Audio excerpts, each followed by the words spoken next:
is our final portion of our virtual classroom presentation in our public service series. It is my great honor to introduce Officer Gutierrez with the California Department of Corrections and Rehabilitation. Officer Gutierrez comes to us with 14 years of experience. Welcome.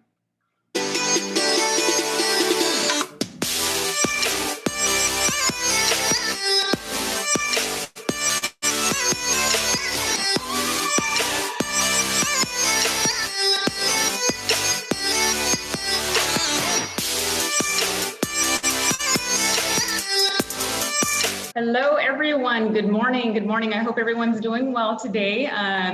Just want to start by saying thank you so much, Mrs. Whip, for having me here today and being able to share just a little bit about myself, my background, my career, and just everything. We totally appreciate it.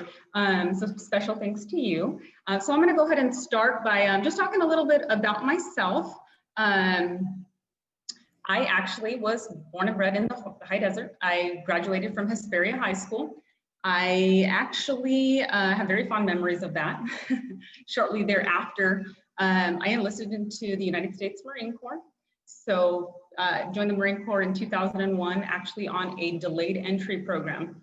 And what a delayed entry program is actually you're enlisted maybe 6 months to a year prior to you actually getting an academy date. So after that, you basically, during that time, you train with recruiters, you go out to special events, you're just kind of seeing what it is just to be what it might potentially be like while you're in the military, but you're not getting that full effect until you actually get there. So in 2002, I actually went into boot camp. This was after 9/11. I did enlist prior to 9/11. So during my active duty time, I actually had the opportunity to participate in 2 overseas deployments during the global war on terrorism. So I did deploy twice. That was an interesting experience for myself. For all of those that are serving overseas right now, it's a tough time. It's a tough time, and I was able to experience that. I came back safe, and you know, I can give my gratitude to a lot of folks out there for making that possible. So during my time in the Marine Corps was interesting and fun, and I think I can attribute everything that I've accomplished just in my life in general to me having that personal experience in the military. So after 4 years, I think that was enough for me. So at that point, I want to say maybe a couple years later, gave a little bit time after I got out of the military, I joined the California Department of Corrections and Rehabilitation. That's where I'm coming from today. Again, like Mrs. Wood said, I do have 14 years in the department. I've been doing this a little while now.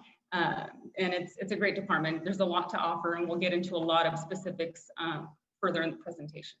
But after that, we fast forward to 2017. I was privileged enough to be a part of the Southern Region K-9 Unit. So we'll go on from there. Just a couple of fun photos.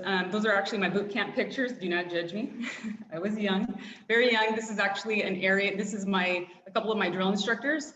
And I'm in there, I'm in the mix. There I am, here we go.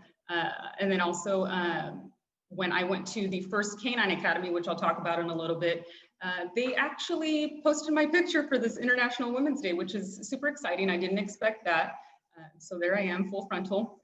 And again, a little photo of myself while I was in boot camp. So during the time that I was early on in my career, I'd say for the California Department of Corrections, I kind of worked every position you can possibly think of, and I really, really got interested in training. So we do have an in-service training department. They do everything under the sun as far as all of our use of force options that we do use. They do a reality-based alarm response.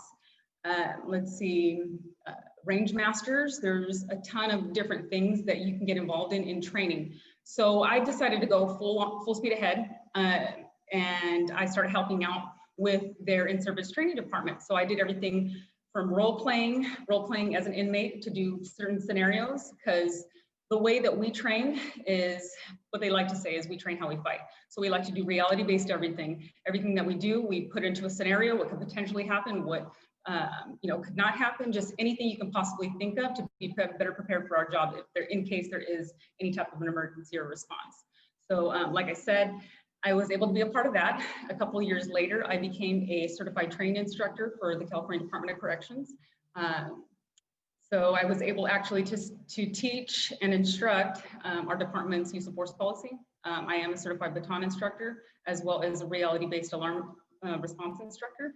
And pretty much every other policy that needs to be taught, I can do that. And I have the privilege of being able to do that for quite a bit of time. I was a part of the Honor Guard. I started participating in the Honor Guard about 2010. So that was a great thing also to be a part of. We went to a lot of funerals, a lot of memorial services, you name it, we were there. Just giving those families and everybody that's, you know, had to be there for experience any kind of loss with a fellow officer that may have passed. We were there to you know, be there for them and show our respects. And so it was nice. We did have a 21 gun salute pretty much at every single funeral. At one point, and I think still now, our department, or the California Institution for Women, has a full female rifle team. So that's very interesting. We're the only one in the state. So move on from there. And of course, I became a K-9 handler in 2017. Let's see. So this is actually what I'm referring to as far as reality-based alarm response. A couple of photos that you'll see with me actually role playing, as well as our crisis response team. So I'll play that for you. Yes, that's me, role playing. So at that time, I took a hostage. That hostage was an officer. Here comes the crisis response team.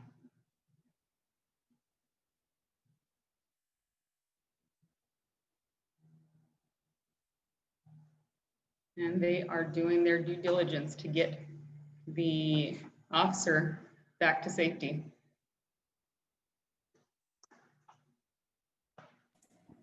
They got him. Is this a role play as if something bad would have happened in the prison? Correct. If anyone was to be taken hostage by an inmate. So that's me as an inmate. I had an inmate manufactured shank in my hand, took it to his throat and pulled him back. And then at that point, the crisis response team, of course, there's a little time for all that kind of thing to happen, but if in fact anything like that ever did happen, like I said, we train how we fight. So we we go full force. So it's interesting. And any kind of emergency, say there might be a riot on the yard or anything like that, we do train as far as having scrimmage lines and just going in, how we're all supposed to be set up, what we have to do, what we don't have to do. It's interesting that those are, I think, some pretty I guess, interesting things to be able to get into. Like I said, it breaks up your normal day-to-day, because on top of this, just being able to be a part of this isn't just my sole job. So I have a position that I would be working normally, but when it's time to train or do any kind of annual training or quarterly training, that's when I'll come out and I'll give instruction, and we'll do go through the motions. And we're training all of our peers so that we all stay on point as far as responding to alarms, or you know, of course, a lot of us have to quarterly qualify as well as annually qualify. I'm not a range master, but I did assist the range team in pretty much range safety, those type of things. So that's a lot of stuff that we actually do. That's that. Okay, so you know, this is just a little bit about the K-9 team in general. So we'll go ahead and talk a little bit about that. Oops, if I can get back here. Sorry. I think slides. Anyway, here we go. So our dogs, getting into the K-9 team, are specifically trained on narcotics as well as cell phones. So they are trained to smell the odor of narcotics and contraband. So contraband in a correctional facility is actually considered cell phones and tobacco. So my K-9 that I have, his name's Dino. You'll get to meet him in a little bit. He is actually trained and certified for both narcotics as well as contraband. You might think that's a little strange as far as finding cell phones. However, in a correctional facility, it's still illegal to have. So he's able to find those and get those out of the prison. So our K-9 team is actually up and down the state, consists of 72 K-9s. We are broken up in regions. I am from the southern region, obviously, and we have a northern and central. Each region has pretty much all the prisons in those regions. All our K-9s will get together, and if we have to hit certain areas as far as different facilities, Outside, we do assist with outside agencies. I'll get into that in a little bit. But we're able to travel pretty much. So I'm not just set at my own institution that I work at. I actually work outside of the prison more often than not. My main prison being the priority. So if anything happens there and I need to be there, that's where I will be first and foremost. However, we do travel from pretty much Lancaster State Prison all the way down to Richard J. Donovan, which is in San Diego. So we have a lot of area to cover as far as that goes, but in total there is 72 canines on the team. So we are the largest canine team in the state of California. Also, let's see. So we do provide assistance to paroles.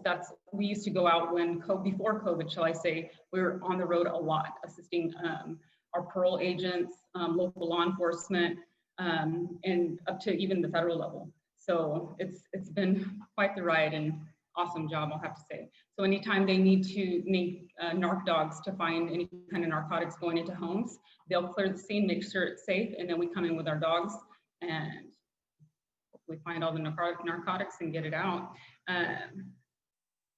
So our department is pretty much really effective right now in the introduction of drugs coming in.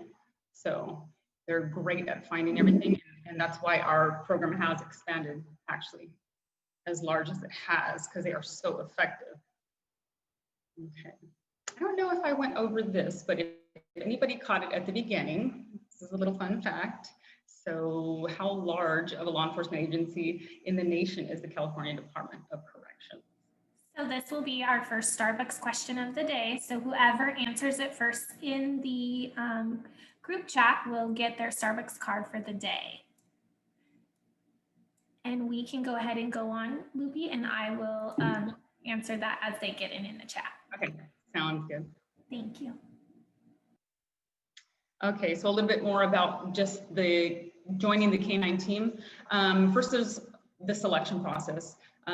With myself personally, the position became available and I had the opportunity to put in for it. There was a lot of people that applied. So each prison, I don't think I talked about that, has 2 dogs. So we have 2 canines. So I have myself and my partner actually has a dog up and down the state. There's only 2 per prison. So I was privileged enough to be able to get selected. And at that point, I immediately got attached to our investigative services unit. And from there, they gave me an academy date. So from the academy, I basically had to go back up to Galt, California and train an additional 280 hours, which is pretty much equivalent to about 2 months. So day in and day out, I was back up there at the academy training my dog. Just the normal process of us having to go there and pretty much from start to finish, train a dog that doesn't know anything about any kind of anything. He's pretty much a green dog. He doesn't know. You're a new handler, you really don't know a whole lot about the program, but you start. So you guys almost learn together, I mean, as a team. And then they learn to trust you and, you know, they get with the program. And towards the end of it, at the very end of it, we do have to get certified by a statewide canine master instructor for the canines to be recognized as police canines. And at that point, we are off to the races. We go back to our home institution and we go from there. We are on call 24 hours, of course, 365 days a year. It is a very challenging job. You really have to have your family and everybody involved in your family, or whoever you live with, whoever it may be, children and all involved in it. It's a lifestyle. When I brought my first canine home, because I actually am on my 2nd dog now, my first little guy had to retire, unfortunately, gave me almost 3 solid years, but unfortunately he had hip dysplasia. I have a couple of photos of him a little further in the presentation. So your family has to pretty much get accustomed to the dogs, you do, and they have to know the pecking order. They have to know that you're the master and whoever falls in line after that. And they can become very familiar with that. So once that happens, it makes it a little bit easier for you. The dogs are very special dogs. They're not your normal lap dog that's going to come on, jump on the couch with you or anything like that. Pretty much when they get home, They go to the kennel, they use the restroom, they rest. And once we get up again the next day, we open the vehicle because our units are actually outfitted with a kennel in the back. They will jump in the vehicle and they know it's go time. And so from there, they know the difference between work and home, but at home they don't play. And I'll get into that a little further down the line here. We do have a minimum of 16 mandatory training hours that we have to conduct. So our entire southern region will come together, and that's every single prison, like I said, from Lancaster all the way down to San Diego, will come together as a unit, 2 dogs per prison, of course, and we do a monthly trainings together. They'll set up scenarios in warehouses and cells, outdoor on vehicles, anywhere we can potentially come into any kind of narcotics, again, reality-based. We set it up, they do put live odor out, odor being narcotic smell on cell phones and tobacco as well. And we don't know where the fines are. We don't know where that odor is. So we have to rely on our dog and trust the dog to tell us where it is. So at that point, everybody comes through. We are evaluated monthly. So if we're not actually training normally on a regular basis at our home institution, it's going to show when we go for our monthly trainings, because we do have our instructors, our master trainer instructors actually watching us and again, evaluating us. So we really, really have to stay on point with the dogs. So every single day, we not only train, but we search. So once we're searching and say, maybe we don't find anything that day, we ourselves carry live odor on us, narcotics, or some maybe a fabric or a cotton ball that has been marinating in the smell of narcotics. We'll put it in an area. Again, every single day we make it a training opportunity. So the dog always knows that it's fun. It's always a game to them. So they'll continue on and they'll always be eager to find and search, because it's never going to get boring. Again, if we don't do that, we'll come to our monthly trainings and it will absolutely show. Or if I'm just at home and the dog is just getting all the love and attention at home, he's going to go to work and not want to work because he's getting all that love and attention at home, when really he should just only be getting praise when he finds narcotics. Sounds kind of sad, but when you think about it, I mean, they have such an awesome purpose, and I think it's kind of a little bit better than just a normal dog, because they're with me, or they're with their handlers 24/7, whereas your dog at home is just waiting for you to come home. And they're pretty much alone 90% of the time, maybe not during COVID. I know a lot of people are home more than not these days. But for those of us that are still continuing to work, you know, those dogs are waiting for their masters to come home. And this one's pretty much a part of my equipment. He's on my left leg daily. So we'll go ahead and move past this. So here's a little short film about, this was actually a live search. And it's just going to show you how Dino works, what it looks like when he actually comes into the smell of narcotics and what he's trained to do. And I'll talk a little bit about what you've seen after the video. Lucy, before you play the video, can you restate the question? Because I think that they're answering how big or how many people are housed in your prison system. But can you maybe restate that question as to how large the prison system that you work for is? Oh, sure, no problem. So our department is, well, it's the third largest nationwide. Yeah, so it is the third largest law enforcement agency in the nation, not just the state of California, but in the nation. We come right behind the Border Patrol. And I think coming in first is New York Police, I believe. So yeah, we're third in line nationwide, so we're a pretty large department. Awesome. Thank you very much. You got it.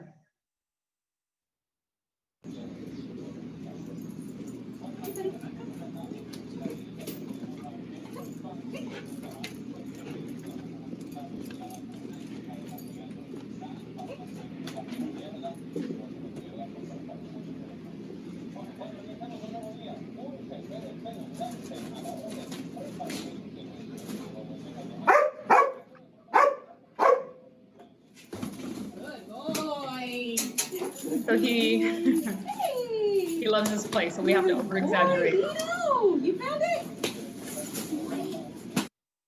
Yeah, so that's my little buddy working, and then that's basically what it looks like. I mean, so what his alert looks like to me when he's indicating to me that, hey, there's something here that's not supposed to be here, what he's trained and certified to smell, he'll actually sit, he'll stare, and he likes to tell me where it's at as well, so he'll bark. So that makes it a little easy for me. And I know usually at that time, I'm like, oh, this is a positive alert, and there is something absolutely 100% there. Now, in this particular area, this area was completely searched already, but for the purposes of being able to show this to you guys today, since I can't give you a live demonstration, you know, my partner was kind enough to do a little footage, and we did put, we knew where it was, of course. It was a live odor, live narcotics inside of that bin. So you see him come in, he sat down, kind of sniffed around, he was getting into that scent cone and figuring out where exactly it was, pretty much sourcing the odor as to exactly where it is. So he's not gonna, he immediately is gonna smell it when he comes into the room, but he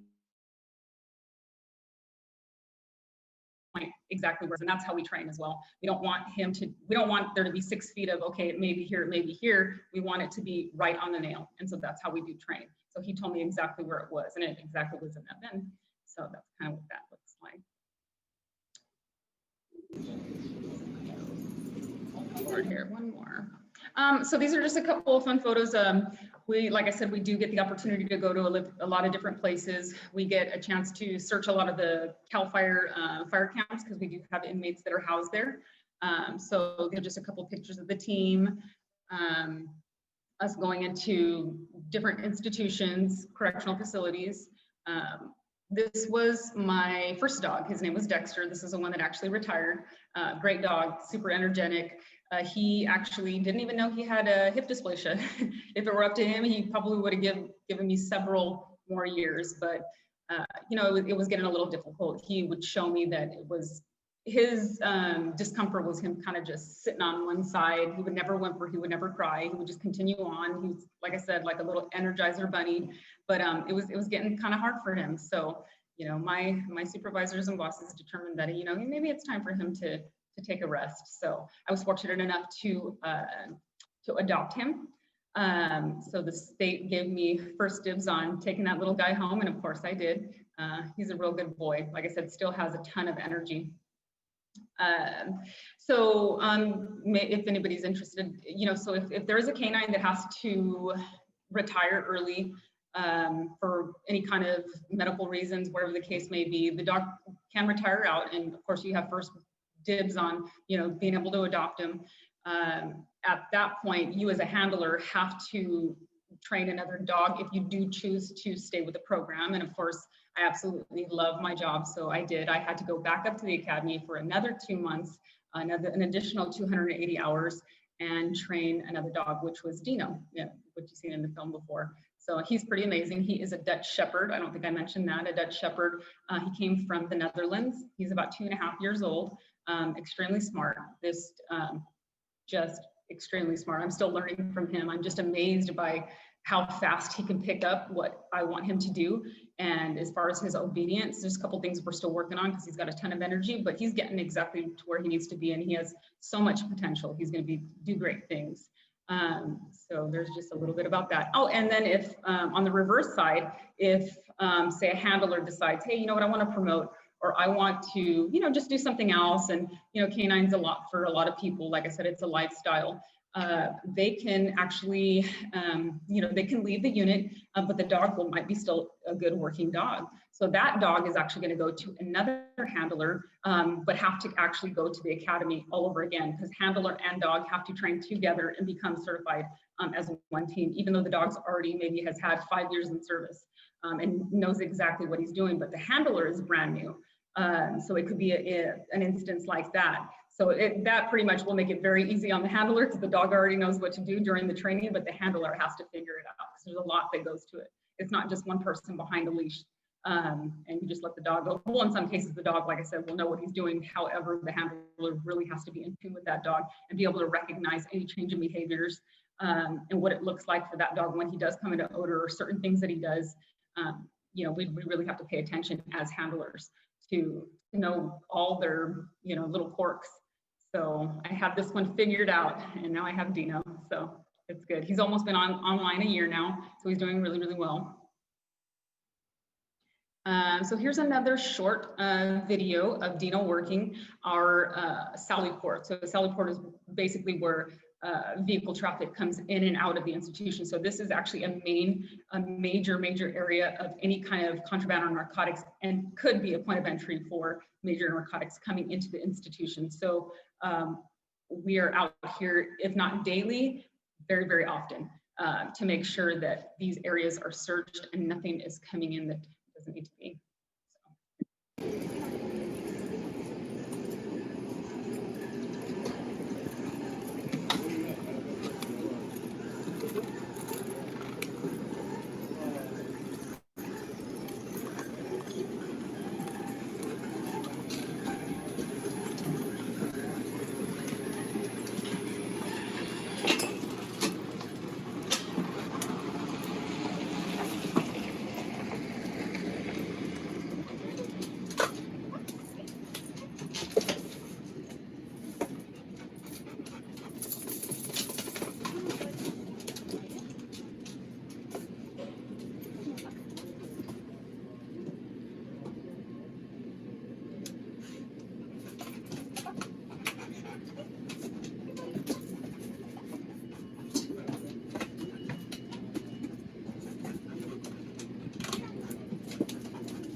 So anywhere I put my finger, as you noticed, he's going to go. Anywhere where I snap, he's trained to go up and actually search that area. Sometimes something else might catch his attention where he comes off of it, but ultimately he's going to always go where my fingers tell him to go. So I'll snap on an area and he will continue to search. Yes. Question. Do you inspect every vehicle that enters, and what types of things have you found? Oh, golly. You know, this particular UPS truck and driver, kind of funny story. He likes to tell the story to everyone as well. This particular vehicle and driver had come in, and there was large amounts of contraband that were coming into the institution, and we were able to intercept that. And the form that it was actually coming in was in fans, particularly Vornado fans.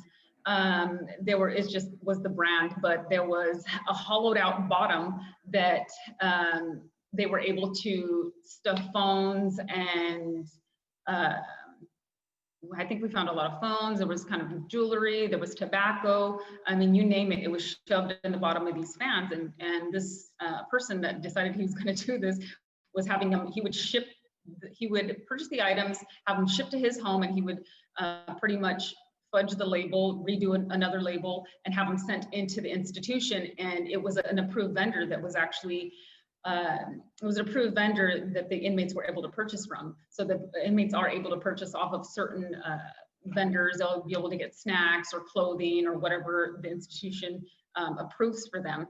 And this particular vendor was their fans. So there were large fans. It does get hot here in the summertime. Our air conditioning doesn't work as well as we'd like inside of the units for the inmates. So a lot of these fans were coming in. Nobody really thought anything of it. So we were able to search. And of course, we had gotten, not with Dino, but with Dexter, my other dog, he was able to intercept a lot of those coming in. There wasn't too many shipments previous to him finding them. So that was really, really great. It was a wonderful find, and it pretty much stopped. We nipped it in the butt. So that was like probably a really, really big bust that did come in through this particular truck. I mean, the driver really had no idea. He had nothing to do with it, but he likes to tell the story to everyone else. So. We have another question. Sure. I'm so sorry, excuse me. One is regarding, what if people try to cover up the smell? Are they still able to tell the difference?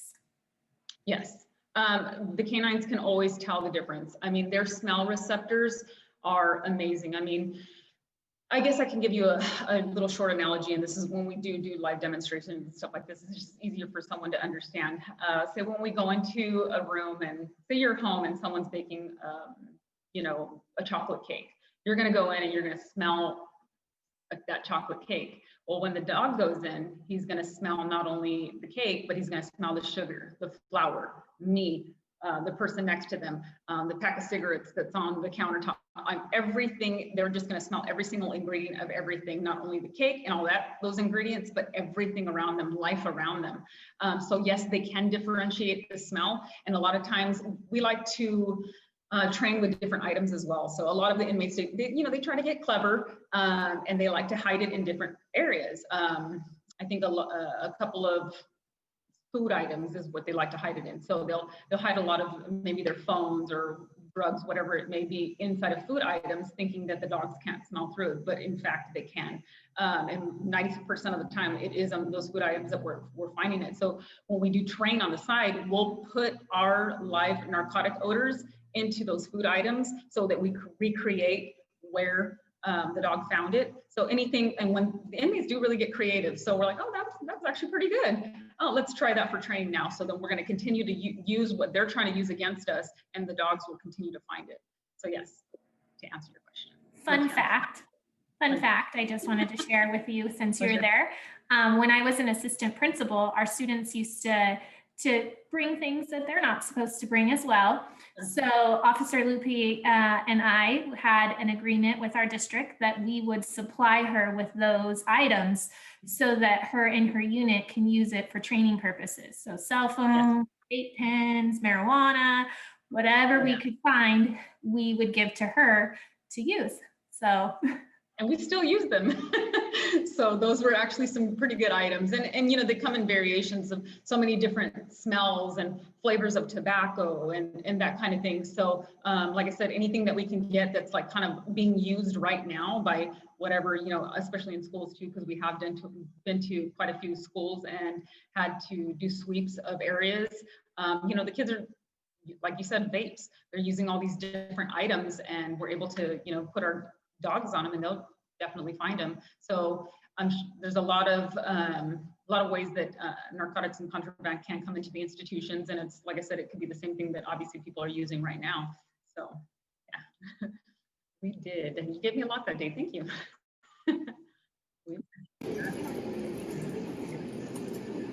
So this is actually just a few photos of a couple things that we were able to be a part of just in the community. This one in particularly was actually the Victor Valley, was it Victor High School, I believe? This is where you were just, okay. Yeah, so I mean, we had the entire auditorium was a packed crowd before COVID, of course. And this is where we were actually able to do live demos. So we've been able to be a part of a lot of career days, a lot of drug awareness weeks, and just different things like that. And down here, we actually, we were with our local Girl Scouts. So that was fun. Just, cute little girls, precious little babies. And they, we were able to give them a live demonstration of what that looked like. We have a lot of fun props, just things that we utilize for the dogs, their awards, their tug toys, which I'll actually show you in a bit. Actually, I didn't get an opportunity to show you. So what I was paying my dog with, which the reward he was getting was something like this. So this is basically his tug toy. So anytime he comes into any kind of narcotics, the odor, and he's telling me, hey, this is where it's at, and he's doing what he's trained to do, then he gets paid and he plays. So this is where life is good. Again, that's the only time he does play. So we have to over exaggerate the play and really, really make it fun for the dog. So with that being said, we're able to do live demos when we actually go to different places when we're, and I know it'll come back around, so this is why I'm so grateful that we're able to have this opportunity to share this information in this setting. This is kind of what it's going to be, I'm sure, for a little while, but hopefully eventually everything kind of gets better and we're able to get back to these schools and show you in person what our dogs can do. So this was a classroom. I believe we were at a school in Walnut. Loopy, I have one thing for the educators that are on. If you're interested in having Officer Loopy and her partner come to your school, you can shoot me an email and I'll get forward on her email. And it's also at the end of this slideshow where once we're out of COVID, then you can request for that. Yes. And then we have a really good question, which is very funny because we put on a career day and had you guys come to it. And several students were allowed to pick what career opportunity they went to at given times of the day. And so a lot of the kids were afraid of this. So when you are going to a school to do a live demonstration, has your dog sniffed out something from one of the students? That's the question you're getting right now? That's funny. So my dog personally hasn't. No. Like that, no. But like I said, when they're walking into a room in an area, they can smell everything. And I know, because I recognize what it looks like when he is like, hey, I'm smelling something kind of, and I'm like, okay, buddy, we're going to get there. And then we'll continue to search. But in those type of areas, if I don't have the actual approval to search that area, we're going to go ahead and push him to the side. But I can tell when he's actually going into odor or interested in something that's, but no. Back to your question, I personally haven't. So. No, definitely. Okay, so yeah, so there's just a couple fun photos. Let's move on from here. So here's another just short little video of an actual search that we did at a camp. And it is a CAL FIRE camp. Again, we do have inmates housed at these CAL FIRE camps, so we do make regular visits and search their areas because they have it. It's really easy for them to be able to get any contraband. They're usually lower level inmates. They have a lot to lose if they, were doing anything they weren't supposed to do. But inmates will be inmates, and they'll try to get what they can in. So a lot of times we're finding a lot of cell phones, tobacco, narcotics as well, but kind of the main thing that we do kind of come into contact more with at camps is the cell phones and tobacco, which they're not allowed to have. So we'll go ahead and play that.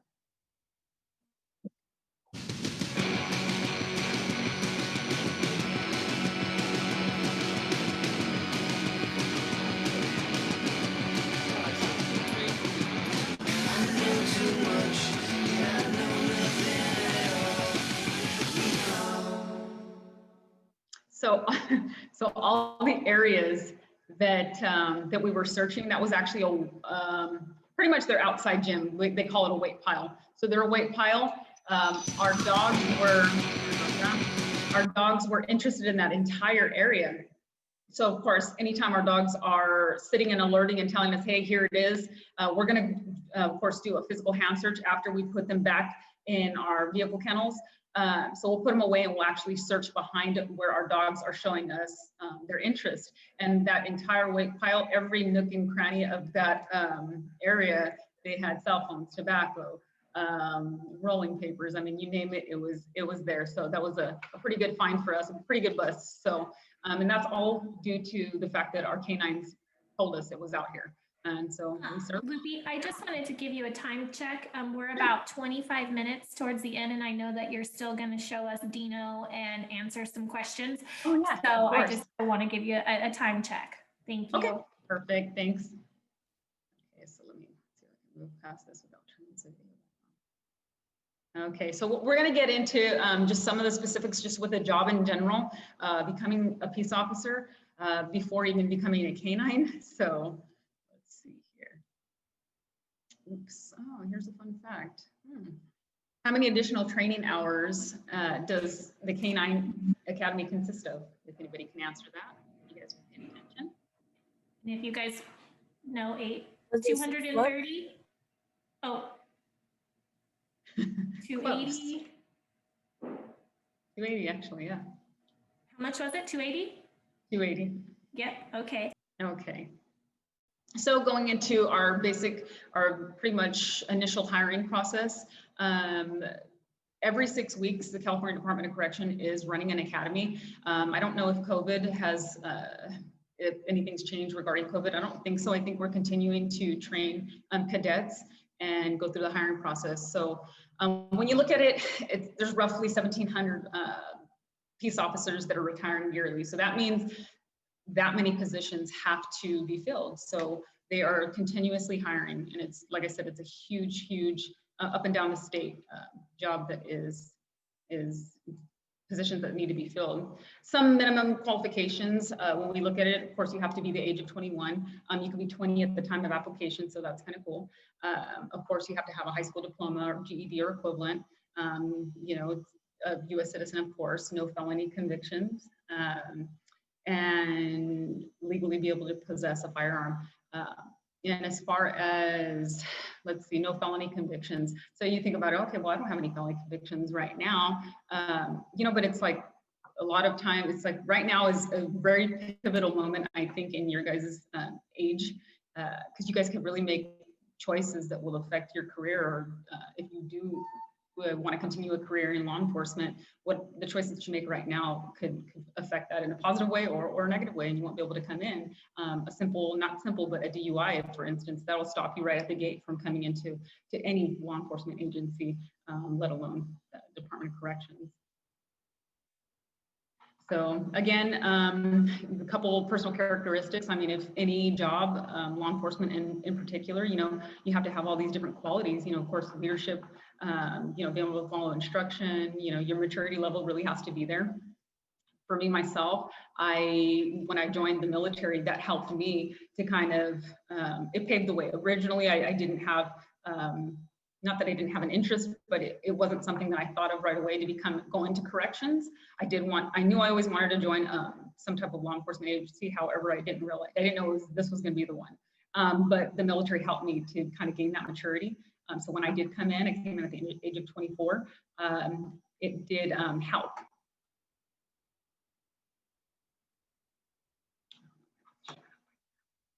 So just a couple of characteristics that, you know, you just kind of might want to keep in mind, like I said, not just for law enforcement, but just for any career in general.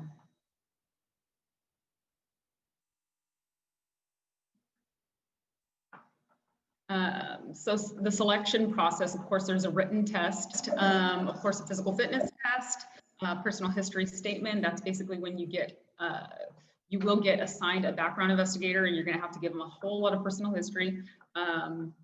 About yourself, about your family, you know, so on and so forth. And that does take a process. It could be from 6 months to a year. I know me personally, it took me about a year from start to finish, actually, to get into the department. And that wasn't including my time at the academy. At the time that I went through the academy, it was 16 weeks. I believe it dropped down to 13 weeks now. So they kind of consolidated a couple of things. So that was nice. There is a psychological exam, of course, and an oral exam with a psychiatrist. Let's see here, past that. So if in fact you did decide to go military route, there is a couple things as far as veterans preference. It will help you get, there's like, I believe, a point system. So once you get out, this stuff right here might not make any sense because if you're not in the military, DD 214, it's basically your honorable discharge paper. And that's something that you would submit to this area down here, our Human Resources Department of the pretty much Human Resources Department. And they'll be able to give you kind of veterans preference points, I believe, when you actually apply. So that is very good. And also, when you get hired on and you actually start at your institution, you are on a 2-year apprenticeship program.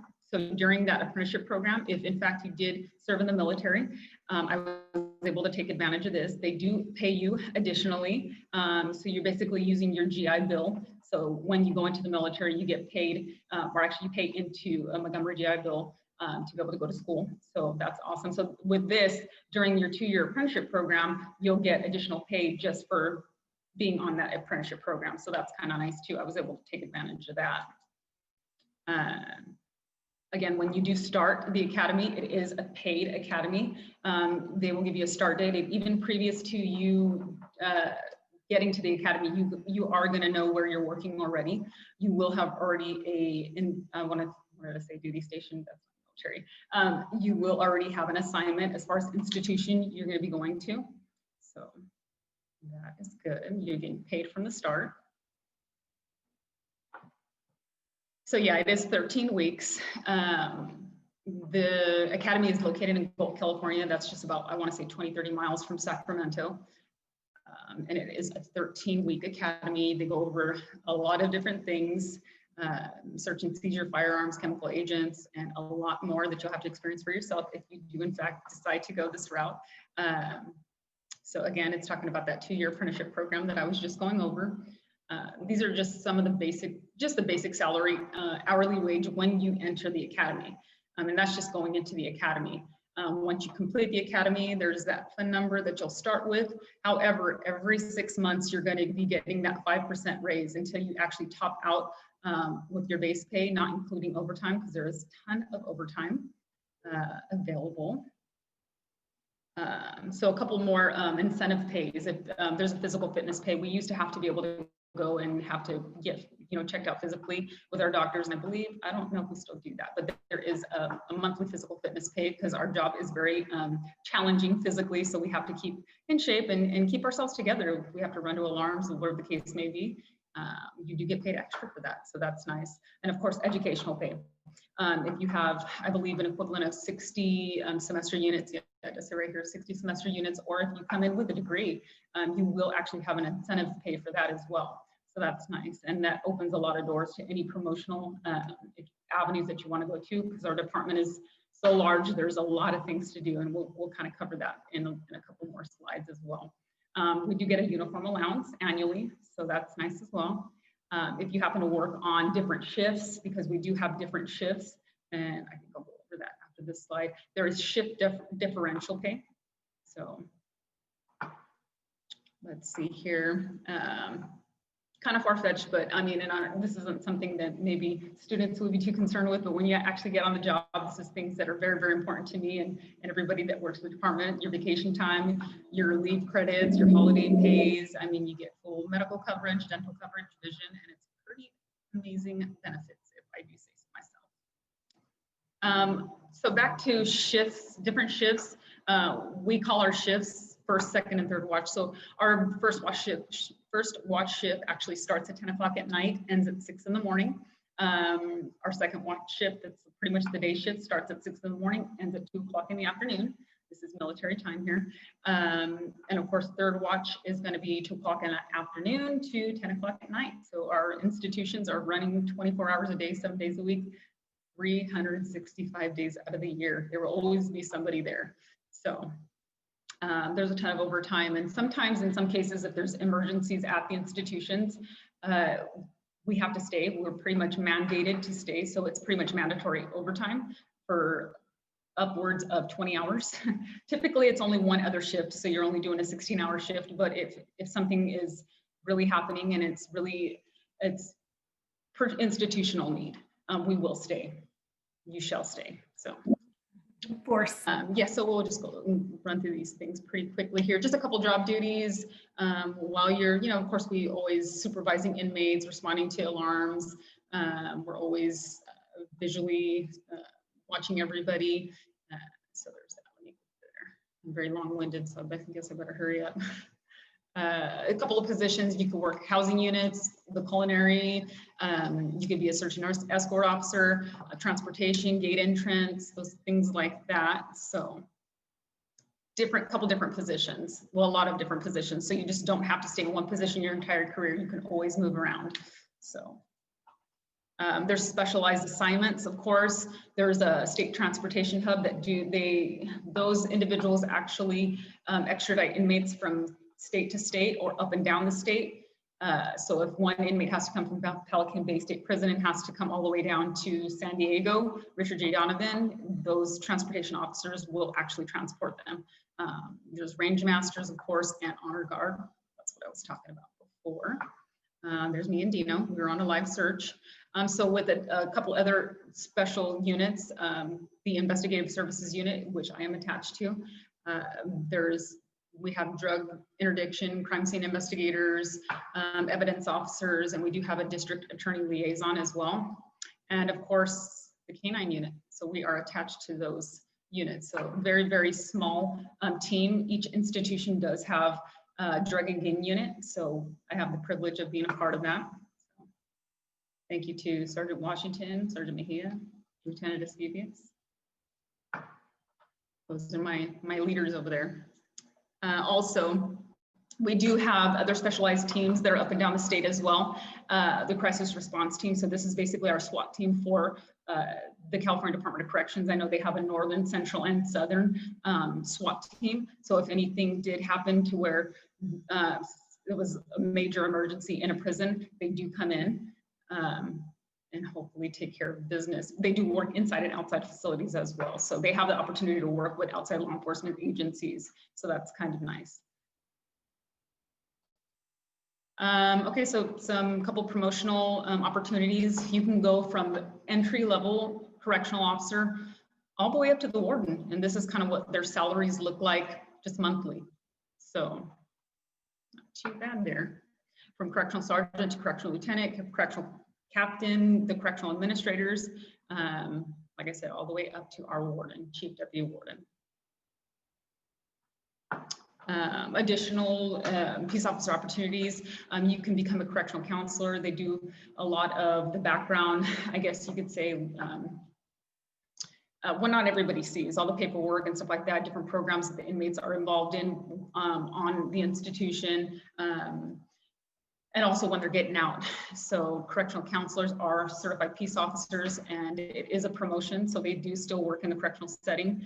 Of course, parole agents, special agents, and background investigators. So they have a southern, I believe, northern, central, and southern region as well. And of course, our fugitive apprehension team. So these are just different opportunities that you can, get to with additional training, and of course, probably a lot of more educational experience as well, or you can actually promote to those. So there's just a ton of opportunity with our department in general. You don't just have to come in as a correctional officer and just stay put there. So here's what our retirement looks like, the age of 57 at 2.5. So again, I don't know if this is anything that any of the students would be interested in right now, but like I said, when you do come into the department, this is very, very important. So we'll just look at that first. They should be. Yes. So here's our correctional facilities up and down the state. So CDCR does operate 35 state prisons, 42 conservation camps. I believe we're still at 4 juvenile facilities as well up and down the state. So way up here is Pelican Bay State Prison, and way down here is Richard J. Donovan. So we do operate from the top of the state to the bottom and everything in between. So here is where you join. So if you're ever interested, you can actually log on to this website, and it's going to give you a ton of information. Right now, my partner is actually going to go and get Dino, so you guys can meet him. So that'll be fun. And obviously, this is the recruiter's link right here on this number. So if anybody has any questions while he's grabbing them, I hope this was informative. So this was fun. Okay. So with no further ado, here's my partner, Dino. Come here, buddy. This is Dino. So this is Dino. Very friendly. Like I said, Very friendly. Like I said, he is a ditch shipper. He's got that beautiful brindle. He's got that beautiful brindle coat. Strong and healthy. He's strong and healthy. Very eager to work. Very eager to work. Extremely strong. Did I miss something? I have all his tuck toys right here. So. So that's him. So that's him. He's a good boy. He's a good boy. Bless you. We had training this morning. We had training this morning. Train again. So he's excited. He's like, what's out here? He thinks He wants to find a bit again. So he's excited. He's like, what? So this is my little. Were you able to see him okay? I guess I better get him out of here. Were you able to see him okay? Yeah, we saw him. He's lovely, and the kids are all saying great things. We had a little bit of a delay, Loopy, but that's awesome. So we have some questions for you. If you guys would like to, I know you're messaging me some privately, but let's go ahead and ask what we have. And if you want to ask any questions, we have a few more minutes. So I'm going to take 1 or 2 questions, and then I'll formally end the recording, and then we can continue on with more questions if anyone wants to stay. One of the questions the students are asking, is there tuition reimbursement like for your officers? Tuition reimbursement? Actually coming in? No, there isn't any kind of tuition reimbursement. No, not that I'm aware of. If I'm understanding that question correctly. Yeah, like meaning like once you're an officer or you're already in there and say you go back to school, do they pay for the tuition at all? Any assistance or no? No, our department actually doesn't. Of course, there's that pay incentive if you do have your education.